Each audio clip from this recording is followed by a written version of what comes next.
Hello children, today we are going to learn do's and don'ts. First, we will learn do's. Try to do a good turn every day. Make new friends whenever you go. Welcome everyone that comes to your home.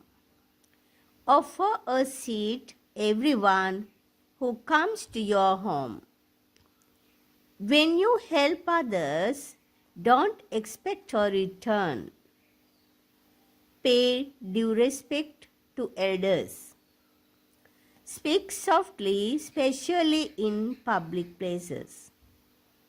Follow ethics and respect ethical values. Obey to elders. Be happy always.